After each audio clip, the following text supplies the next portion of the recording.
오늘 우리에게 주시는 하나님의 말씀은 느헤미야 13장 1절에서 3절까지 말씀입니다.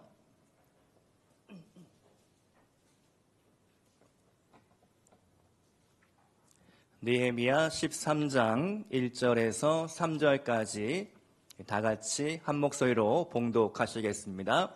그날 모세의 책을 낭독하여 백성에게 들렸는데 그 책에 기록하기를 암몬 사람과 모압 사람은 영원히 하나님의 총회에 들어오지 못하리니 이는 그들이 양식과 물로 이스라엘 자손을 영접하지 아니하고 도리어 발람에게 뇌물을 주어 저주하게 하였음이라.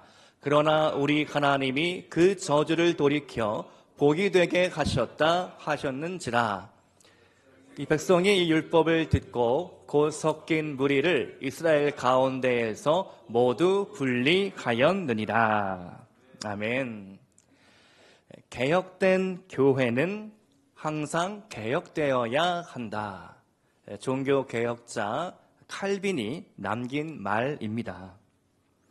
프로테스탄트라고 불리는 오늘날의 개신교회는 종교개혁에 큰 빚을 지고 있습니다. 500년 전 유럽 땅에 일어났던 종교개혁이 없었더라면 우리나라 땅에 복음이 전해지지 못했을 것입니다. 우리가 이렇게 예배드리고 신앙생활을 자유롭게 할 수 있는 이유, 종교개혁자들의 덕택이라는 이야기이죠. 그렇다면 개혁자들이 외친 진리는 무엇이었습니까? 아드 폰테스, 근원으로 돌아가자. 쉬운 말로 본래 출발했던 지점으로 우리 한번 돌아가 보자. 초대교회로 돌아가자. 믿음으로 돌아가자. 예수 그리스도께로 돌아가자. 말씀으로 돌아가자. 이러한 기치를 내걸고 종교를 개혁했던 것이죠. 오늘 우리가 드디어 느헤미야 13장 마지막 장에 다다르게 되었습니다. 느헤미야는 개혁자였습니다. 그는 일평생 신앙을 바로잡고 성전을 정상화시키며 무너진 예루살렘 성벽을 재건하는데 그의 인생을 바쳤습니다. 느헤미야를 마무리하면서 한번 느헤미야는 어떤 인물이었는가 정리하면 좋겠는데요. 느헤미야는 특권을 버린 사람이었죠. 페르시아 제국의 술 맡은 관원으로서 아주 높은 지위의 인물이었습니다. 그 모든 권력과 재물과 특권들을 다 내려놓고 고국 예루살렘 유다 땅으로 돌아왔죠. 그 이유가 무엇이었습니까? 어느 날 친동생이 자신을 찾아와 형, 예루살렘의 형편에 대해서 알고 있어. 이렇게 그 무너진 황폐해진 땅에 비참한 백성들의 삶을 이야기하자 그의 마음이 무너져 내린 것이죠. 느헤미야는 눈물로 기도하게 됩니다. 또 조상들의 죄를 마치 자기의 죄인 것처럼 인정하고 회개를 합니다. 그는 동포사랑과 민족애가 대단한 인물이었죠. 특히 어려움을 만날 때면 인간적인 해결책을 찾기보다는 하나님 앞에 무릎 꿇고 기도로 나아갔습니다. 느헤미야서를 기도의 책이다라고도 하는데요. 느헤미야 1장 5절에 그의 최초의 기도가 나오고 오늘 13장을 보면 마지막 장 마지막 구절도 기도로 끝나게 됩니다. 그는 기도로 일을 시작했고 기도로 일했고 기도로 일을 마친 인물이다라는 것이죠. 저는 느헤미야를 14주에 걸쳐서 강해하며 느헤미야와 같은 리더십이 오늘날 우리나라에 너무나 절실하다. 그런 생각을 하게 되었습니다. 대한민국의 정치인 중에 느헤미야와 같은 정치인이 있어야 하겠다. 느헤미야와 같은 CEO, 그런 기업가가 있어야 되겠다. 느헤미야와 같은 성도, 느헤미야와 같은 목회자가 오늘날 절실하다라는 생각을 하게 되었습니다. 여러분은 어떠셨습니까? 느헤미야의 눈물, 느헤미야의 영성, 느헤미야의 리더십을 혹시 조금 배우셨습니까? 그 리더십에 대해서 여러분 것으로 취하고 일상 속에 적용해 보시기를 권면드립니다. 느헤미야는 총 12년 동안 총독으로 시무를 했습니다. 그런데 아닥사스다 왕과 약조한 기간이 아마 12년 정도였던 것 같습니다. 그래서 그 시무 기간을 마치고 페르시아로 복귀를 하게 됩니다. 그리고 한 2년 정도의 시간이 흐른 후에 다시 느헤미야가 예루살렘으로 돌아오는 장면, 그것이 바로 오늘 13장의 배경이 됩니다. 돌아온 느헤미야. 그 느헤미야가 다시 유다 백성들과 예루살렘 성의 형편을 바라보는데 너무나 실망스러웠습니다. 어쩌면 느헤미야가 이렇게 말하지 않았을까? 사람 참 안 변하더라. 백성들의 신앙생활, 제사장, 레위인들의 모습을 보니까 너무나 실망스러웠습니다.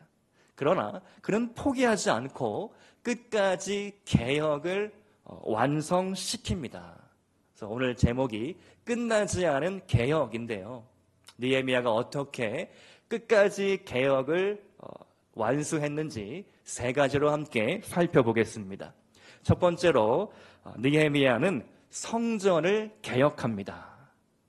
여러분, 성전이 어떤 공간입니까? 하나님이 머무시는 곳, 하나님이 임재하시는 곳.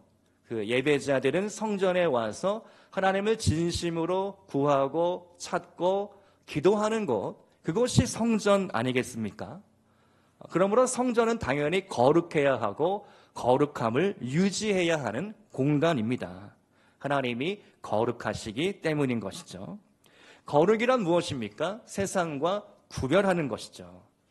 근데 지금 느헤미야가 거룩해야 할 성전이 더럽혀진 장면을 목격하게 됩니다. 느헤미야 13장 7절의 말씀인데요. 우리 한번 같이 읽어보겠습니다. 7절 말씀 시작. 예루살렘에 이르러서야 엘리야십이 도비야를 위하여 하나님의 전뜰에 방을 만든 악한 일을 안지라. 자, 지금 엘리야십과 도비야가 짝짝꿍이 되어서 성전 안에 특별한 방을 하나 만들었습니다.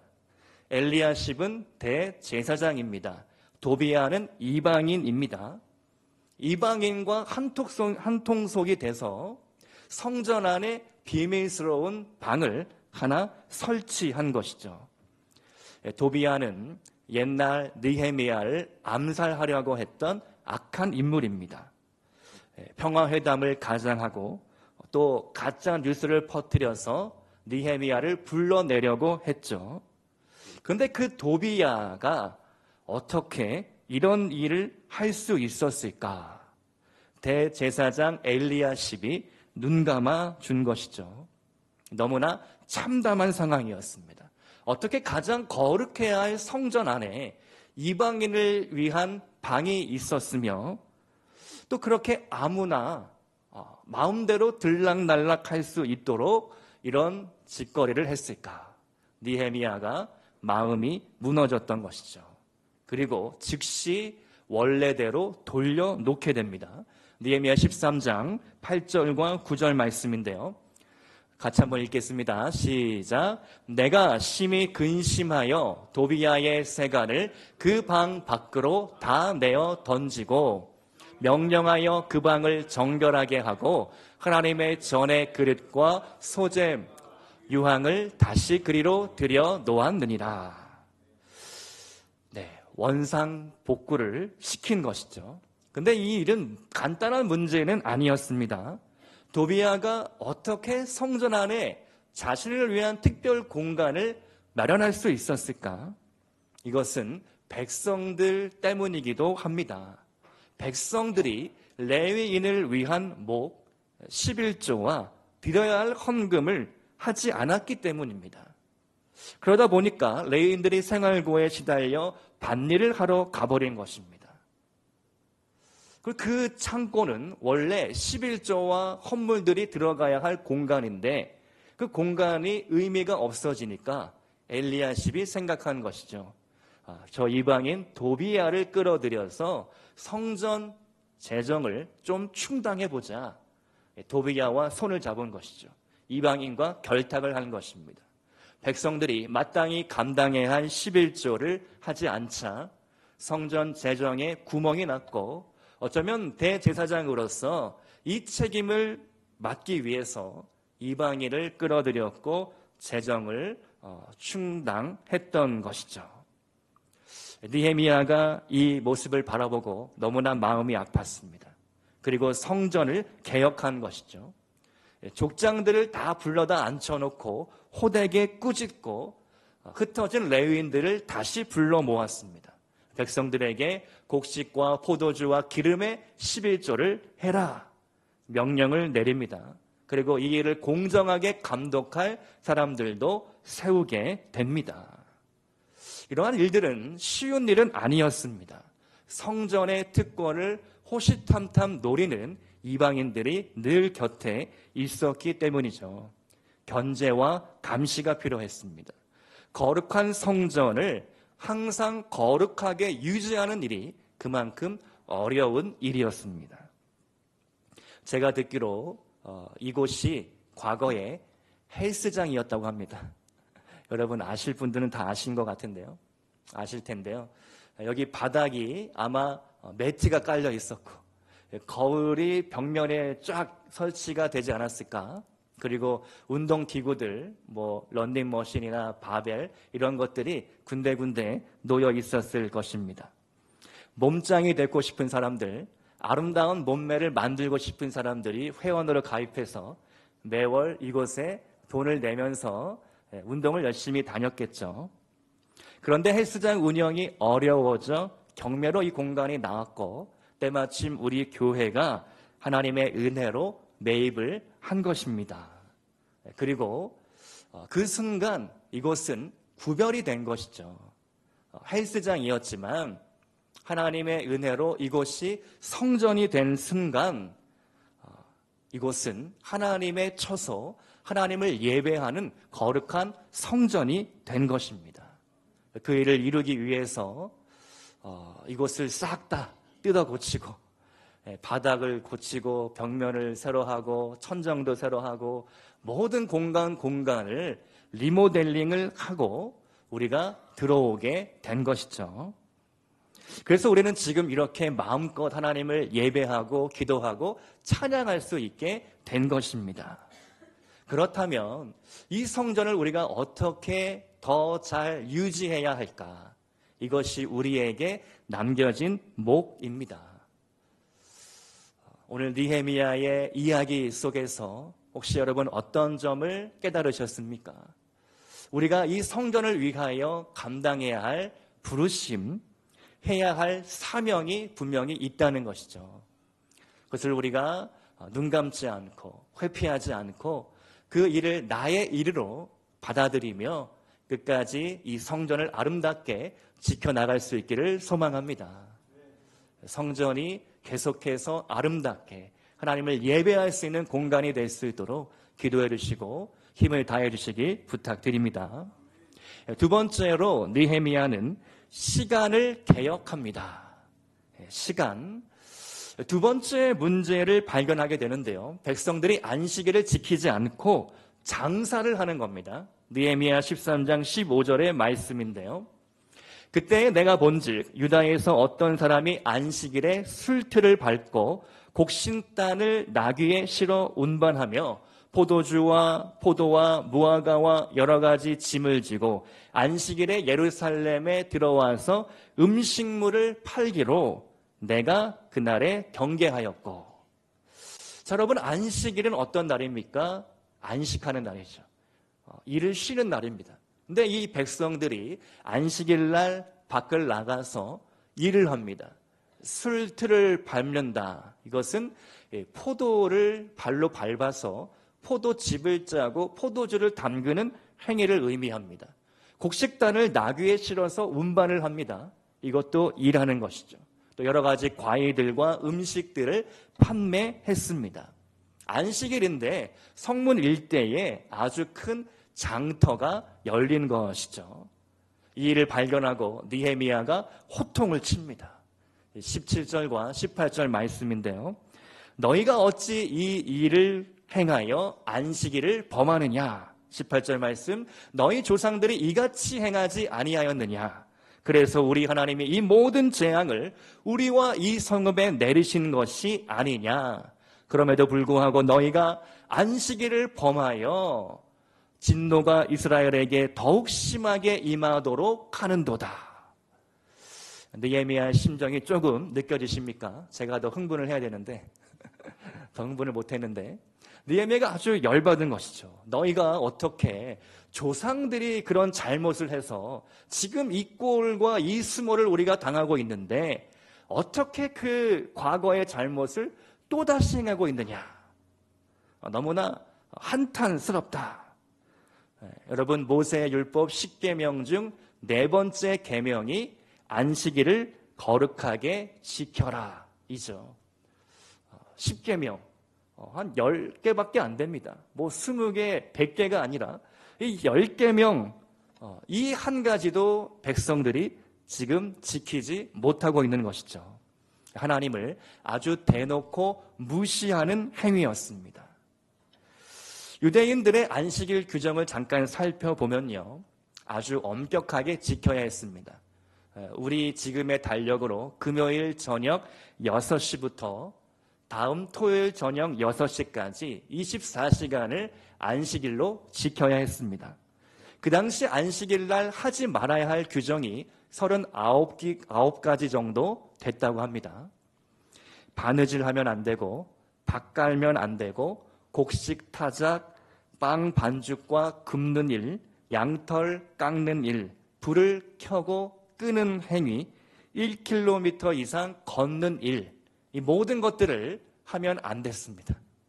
마지막에 1km 이상 걸으면 안 되기 때문에 유대인들은 보통 회당 주변에 모여 살았다라고 합니다. 지금 이스라엘 백성들이 안식일을 어긴 이유는 무엇이었을까? 한번 생각해 보면 너무나 먹고 살기가 힘들었다는 것이죠. 장사를 하다가 안식일이 된 줄도 몰랐던 겁니다. 우리나라의 6.25 전후 시대 정도 아니었을까?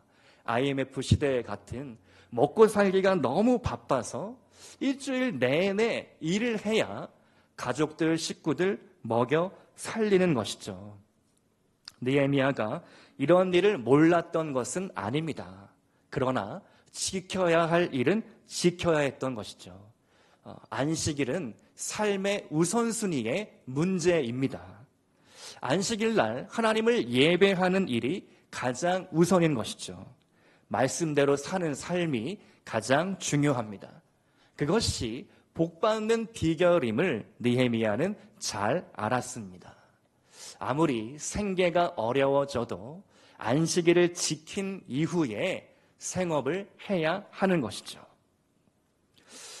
그렇다면 오늘 이 이야기를 우리가 어떻게 적용해야 할까? 우리의 안식일은 주일로 지키고 있죠. 이정규 목사님이 쓴 야근하는 당신에게 라는 책에 나오는 말인데요. 우리가 주일을 지키는 것이 아니라 주일이 우리를 지킨다. 네, 공감하십니까? 한 번 더 이야기해 보겠습니다. 우리가 주일을 지키는 게 아니라 주일이 우리를 지킨다. 내가 주일을 지킨다라고 하는 것이 아니라 오히려 주일날 내가 하나님 앞에 나아가 예배를 통하여 말씀을 듣고 내 삶을 새롭게 할 때 그 행위가 나를 지켜준다라는 말씀입니다. 우리가 안식일을 유대인처럼 고지고대로 지킬 필요는 없습니다. 안식일의 정신을 지키는 것이죠. 안식이라는 말의 의미는요, 멈추다라는 뜻이 담겨져 있습니다. 주중에 하던 일을 잠깐 멈추는 것입니다. 내 손으로 하는 일을 잠깐 내려놓는 것이죠. 그러면서 내가 과연 이 일을 무엇을 위해 하는가, 누구를 위하여 내가 일하는가 살아가고 있는가, 그것을 한번 가만히 하나님 앞에 나아가 점검해보고 생각해보라. 그것이 안식일의 주된 정신인 것입니다. 그리고 내 인생의 주인이 하나님임을 우리가 겸손히 고백하는 것이죠. 내가 먹고 사는 것, 내 인생, 그 모든 행위의 중심은 예수 그리스도다, 하나님이다. 이것이 안식일의 본래의 정신이라는 것입니다. 저는 시편, 이 다윗의 고백, 시편 31편 15절 말씀인데요, 이 말씀을 참 좋아합니다. 나의 시대가 주의 손에 있나이다. 이것이 다윗의 고백이었습니다. 사실 다윗은 그런 고백을 할 만한 상황이 전혀 아니었습니다. 화려한 궁궐에서 내쫓김을 당해 광야에서 배회하며 황무지와 같은 곳, 동굴 속에 숨어 들어가야 했고, 급기야는 다른 나라 블레셋 땅에 망명을 해야 했습니다. 그런데 다윗은 고백한 것이죠. 나의 과거, 나의 현재, 나의 미래, 나의 모든 시대가 하나님의 손 안에 있습니다. 내가 굶을지라도, 내가 가난할지라도, 내가 비천한 상황에 처해질지라도 나는 하나님을 의지합니다. 나는 하나님을 신뢰할 것입니다. 나의 미래에 어떠한 더 큰 고난과 어려움이 다가올지라도 나의 시대는 주님 손 안에 있습니다. 얼마나 멋진 고백입니까? 우리 모두의 고백이 될 수 있기를 소망합니다. 여러분의 시간, 여러분이 주일날 드리는 그 시간 절대로 아까워하지 마시기 바랍니다.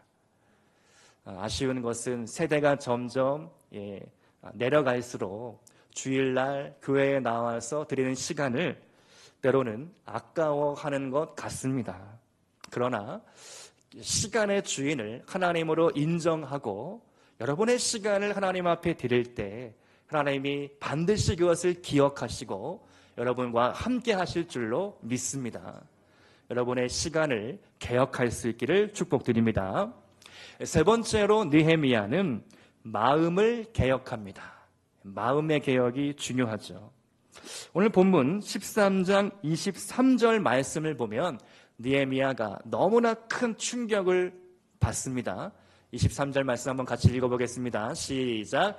그때에 내가 또 본즉 유다 사람이 아스돗과 암몬과 모압 여인을 맞아 아내로 삼았는데, 유대인 남자가 이방인 여자를 아내로 맞이합니다. 오늘말로 국제결혼인 것이죠. 국제결혼이 무슨 큰 문제냐. 그런데 느헤미야가 지금 발견한 문제, 가정의 신앙교육 문제가 발생을 합니다. 이 엄마가 아스돗 이방 사람들이니까 엄마가 가르쳐주는 말은 잘 배우는데 아빠가 쓰는 이 말을 자녀들이 배우지를 못하는 겁니다. 신앙교육이 제대로 될 리가 없는 것이죠. 대단히 심각한 문제였습니다. 느헤미야의 반응도 지금까지는 볼 수 없었던 아주 과격한 모습이 드러나게 되는데요. 25절 말씀을 보면 내가 그들을 책망하고 저주하며 그들 중 몇 사람을 때리고 그들의 머리털을 뽑고 여러분 어떻습니까? 정말 제대로 뚜껑이 열렸습니다. 앞선 문제를 다룰 때는 꾸짖고 호통을 치는 정도였거든요. 근데 지금은 저주했다, 때렸다, 그들의 머리털을 뽑았다. 머리털은 수염으로도 해석이 되는데요. 다 큰 성인 남성이 누군가에 의해 강제로 이 수염이 뽑혀진다. 이거는 엄청난 수치입니다. 여기서 더 큰 충격적인 이야기가 나오는데요. 앞서 그 도비야와 결탁했던 대제사장 엘리야십, 그의 손자가 이방 여자와 결혼을 합니다. 근데 그 여자가 누구냐? 산발랏의 딸입니다.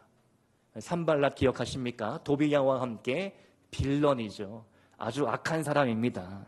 사마리아의 실제적인 통치자였고 마찬가지로 느헤미야를 죽이려 했던 사람입니다.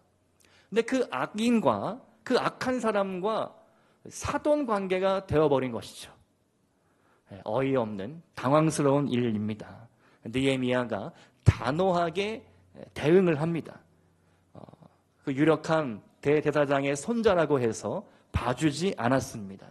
그래서 그 사람을 공동체로부터 추방을 시켜버립니다. 영구 제명인 것이죠. 우리 교단도 파직 출교라는 그런 조항이 있습니다. 문제가 있으면 영구 제명을 시킬 수 있는 것이죠. 결혼 문제는 결국 마음의 문제였습니다. 성전의 개혁, 시간의 개혁, 마음의 개혁이 있는데 가장 어려운 것은 마음의 개혁, 마음의 문제라는 것이죠. 모든 일은 마음으로부터 시작됩니다. 여러분이 마음을 먹으면 반드시 그것을 해내게 됩니다. 사실 세상 만사가 마음 먹기에 달렸다 해도 과언은 아닌 것이죠. 그런데 그 마음 먹기가 어렵고 그 마음을 지켜가는 것이 또한 어렵습니다. 솔로몬은 지혜의 왕이었습니다. 하나님을 위한 웅장한 성전을 건축했습니다. 이스라엘의 황금 시대를 열었습니다. 그런데 솔로몬은 자신의 왕국은 든든히 지켰을지 몰라도 스스로의 마음을 지키지 못했습니다. 열왕기상 말씀을 보면 솔로몬 왕에게는 후궁이 700명, 첩이 300명이었습니다. 그의 여인들이 왕의 마음을 돌아서게 했습니다. 솔로몬이 나이가 많이 들었을 때에 이미 우상들을 섬기며 숭배하게 되었습니다. 그의 마음이 아버지 다윗의 마음과 같지 않아서 하나님 앞에 온전하지 못했습니다. 여인이 솔로몬의 마음을 타락시킨 것이죠. 그와 똑같은 일들이 지금 유다 땅에도 벌어지고 있는 것입니다. 모든 것은 마음 먹기에 달려 있는데 그 마음이 잘못되고 마음이 무너지니까 그 나라도 망하게 된 것입니다. 사이토 다카시라는 일본 사람이 쓴 인류의 조건이라는 책이 있습니다. 거기에 한 이야기가 나오는데요. 나무 타기의 달인이라 불리는 사람이 제자에게 저 나무 꼭대기에 올라가서 가지를 꺾어와라 이렇게 시켰습니다. 그 제자가 그 지시를 받고 열심히 나무를 타고 올라갑니다. 그리고 제일 높은 꼭대기까지 거침없이 올라가는 것이죠. 아슬아슬 위험한 상황에서는 한마디도 하지 않던 이 나무타기 달인이 제자가 지붕 높이 정도 내려오니까 그제서야 주의를 줍니다. 조심해야 한다. 발 헛디디지 말고.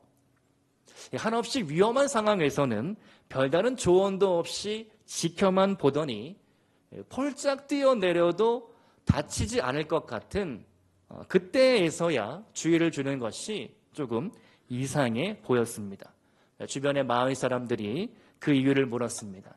그러자 이 달인이 대답하기를 눈이 핑핑 돌 정도로 위험한 상황에서는 굳이 주의를 주지 않아도 본인이 알아서 조심합니다.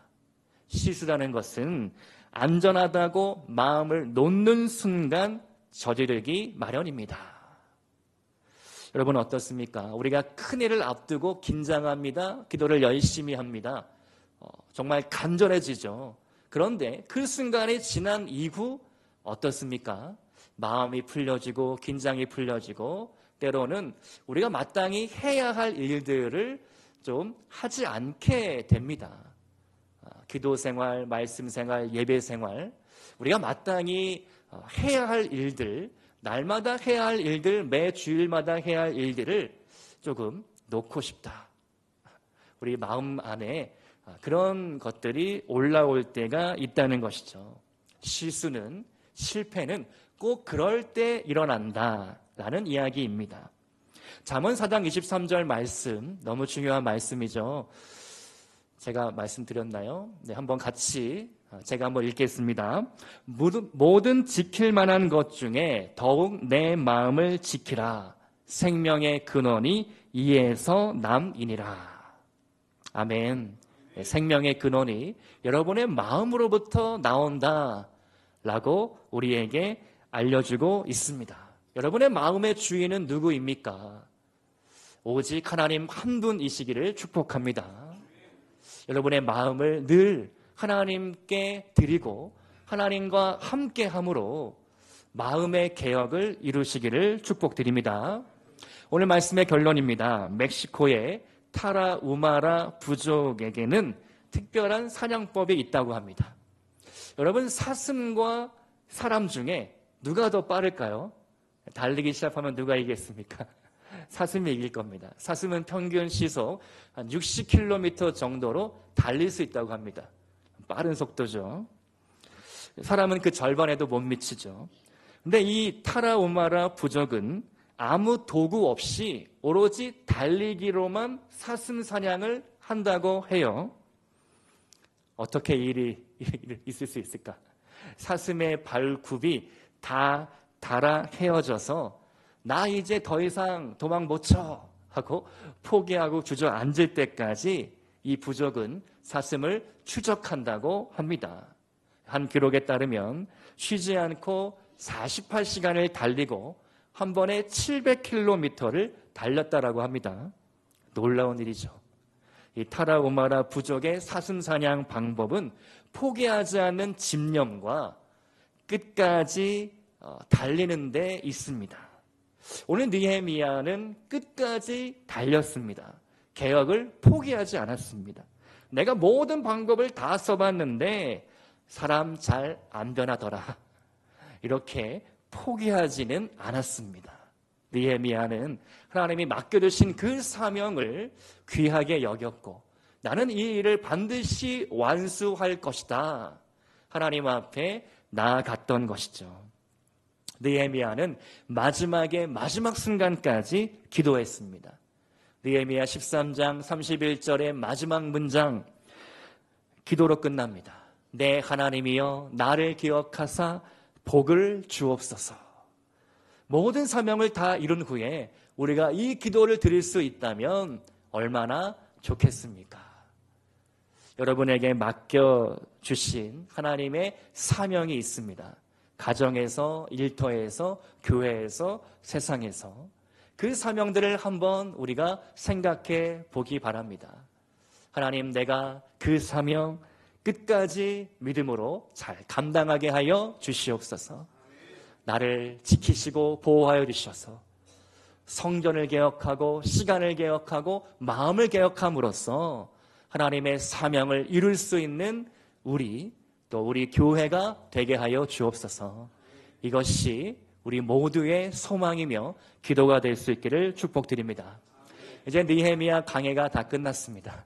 저도 홀가분한 마음이 드는데요. 여러분은 무엇을 깨닫고 무엇을 배우셨습니까? 배운 것을 끝까지 기억하고 열매 맺을 수 있기를 주님의 이름으로 축원드립니다. 함께 기도하겠습니다.